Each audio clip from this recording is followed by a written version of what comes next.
আজকে কোনো গল্প না,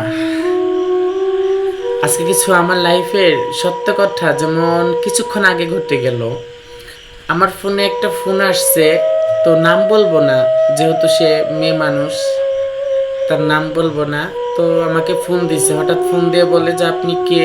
আরও আমার পরিচয় নিল। পরিচয় নেওয়ার পরে সে আমাকে বলে এই নাম্বার থেকে আপনার কাছে অনেক কল গেছে, আমি কল লিস্ট চেক দিয়ে দেখছি এবং কি আপনার নাম্বারটা আমার ফোনে সেভ দেওয়া।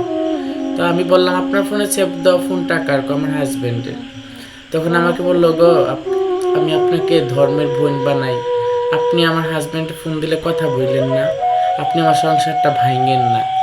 তখন আমি মেয়েটাকে কষ্ট দেওয়ার জন্য না, মেয়েটাকে বোঝানোর জন্য আমি প্রশ্ন করলাম যে আচ্ছা, তুমি কেমন নারী যে তুমি একটা নারী হয়ে একটা পুরুষকে আগলে রাখতে পারো না?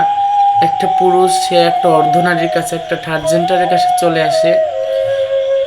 বিশ্বাস করবেন না, আমি এই কথাটা বলার পর মেয়েটা চিৎকার দিয়ে কান্না করে উঠছে।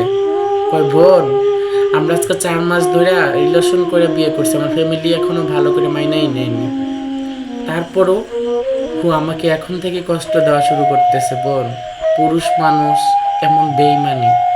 তো ভাই, আমার কিছু বলার নাই। তখন বোনটার কাছে আমি উল্টো মাপ চাইলাম। ও বোন, আমি এখনই নাম্বার ব্ল্যাক লিস্টে ফেলাচ্ছি, আর আমার ফোনে যাতে কেউ ফোন না দেয়।